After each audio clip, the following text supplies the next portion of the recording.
Welcome to One Shot Presents. I'm Brick, and you know what we do here. We review comics and action figures. Here I am at the Salt Lake Public Library where a 24-hour comic day is going on. What that means is all these artists are drawing 24 pages in 24 hours. It's actually pretty cool. Anyway, there's Trevor Time and our buddy Masashi, and Tiger is here. Yeah, his last name is not Time. And our buddy Tiger is here. He'll be dropping in later on. But anyway, while we were at Comic-Con, we talked to two of our favorite artists, Mack and Ryan Ottley. So check it out.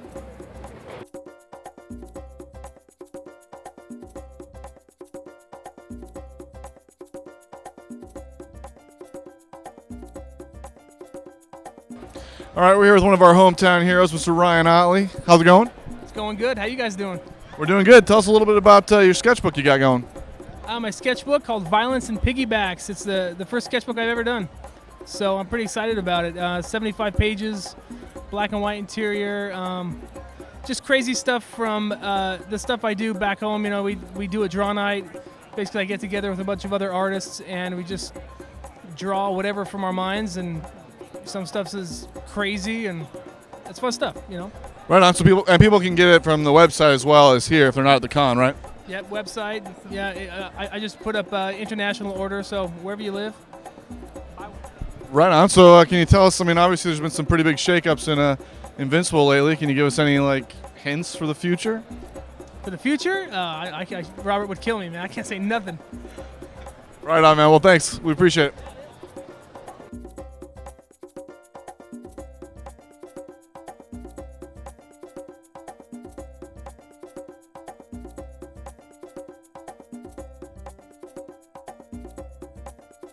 We're here with one of the coolest people we've had on the show in a long time, Mack. Thanks for being back. I'm happy to be here. Thanks, guys. And it rhymed, too. So, looking through all your reflections, collections, looking through your art and Daredevil and things like that, it's pretty obvious you love mixed media. What are some of your favorite things to use, though, when you approach an art project? To be honest with you, I love everything. I don't really have one kind of medium that I'm attached to, but I love the idea of, comics having story and art integrated. So if I approach it as a writer or a storyteller first, I can really use the art as another tool of the storytelling. Just like you might think as a writer, you might wonder if this story is best told in first person or third person. It gives you a whole extra arsenal to consider, what kind of medium or what storytelling, like layout or rhythm, or is it black and white or ink or, collage or whatnot. So I love the idea of, just sort of using whatever I think best communicates that particular scene and tone in the story at the moment. Just for fun, when I'm not really thinking about storytelling at all, I like working large. I like working with found objects and painting on found objects, and I like to draw just people and figures from life using a brush and pen, just because it's really quick and fast, and I don't have to think of an entire story continuity. And when you're thinking about that one single image and how it relates to everything else, and it's just an image unto itself, and just do it really quick, and I enjoy that quite a bit. Right on. So what do you got going here at the con? What are you looking at? The most recent book of mine is the collection of the Alchemy, Kabuki the Alchemy, the newest Kabuki series, and it just came out from Marvel in a hardcover. It's got the entire 9-issue Alchemy series with some extra features like original scripts in the background, and an introduction by Chuck Palahniuk, the author of Fight Club, and some new pages in the story, best of letters columns, and a bunch of extra stuff in it. That's been kind of the most popular book at the show for me this year. And so if people aren't here, they can obviously get it on your website? They can get it from Amazon.com, their local comic book shop. If their comic book shop is out of it, they can ask them to reorder it. If they can't find it there, they can order it from any bookstore. And there's a fan site called davidmackguide.com, tour guide, that lists best online sales and various comic shops that sell it online. So you could find it online, Very cool, man. Well, thanks again. We appreciate it. Oh, it's a pleasure. Thanks.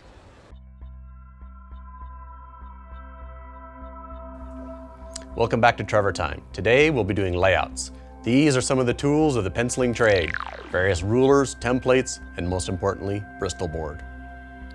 Various suppliers for Bristol include BCE Mylar, Blue Line Pro, or go get an 18 by 24 inch pad and cut it down to 11 by 17.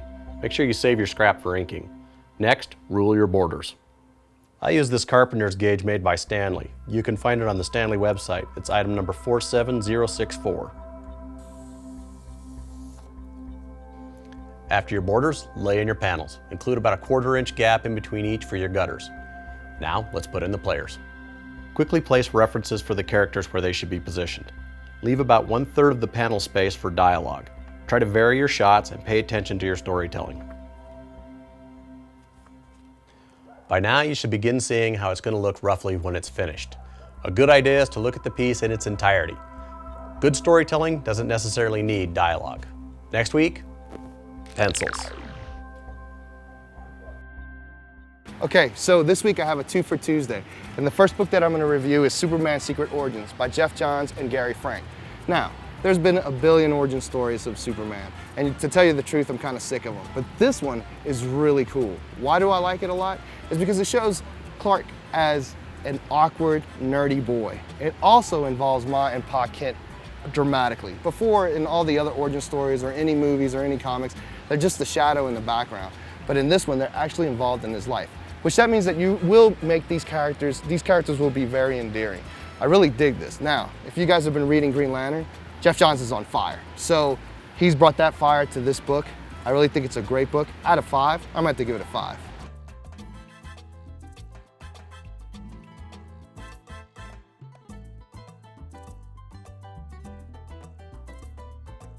So for our second book, it's Superman Blackest Night. This is by James Robinson. Now, as many of you know, Blackest Night has been going on. It's hitting all the titles. It obviously had to hit Superman. Kal from Earth 2 has come back and he's kicking butt and he's doing all this stuff. And then, you know, there's this cool little exchange with Ma Kent. It's a really fun book. But the story is about the same as anything else that's happening in Blackest Night, which is one of the reasons that I don't like it that much. But one of the things that I really like about this book is the paneling. The paneling is awesome. They're trying something new. I mean, like they overlay a lot of the panels together, and so when you read the story, it's just like this big cohesive story. So even though the story is exactly the same as any other title that's happening in Blackest Night, you know, the ghouls are coming up, they're kicking the hell out of the heroes, this one is actually really interesting to see. So, because the story's the same, I'm gonna have to give it a 4, but check it out for the art.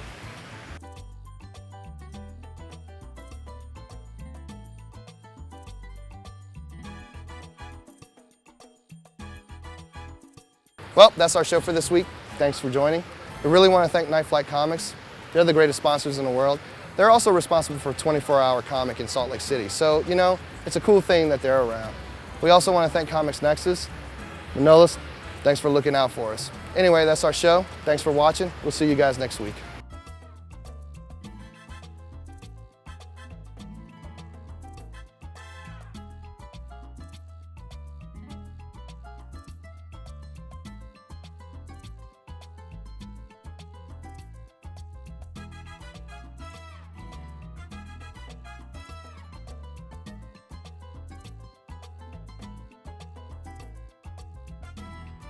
When it's finished.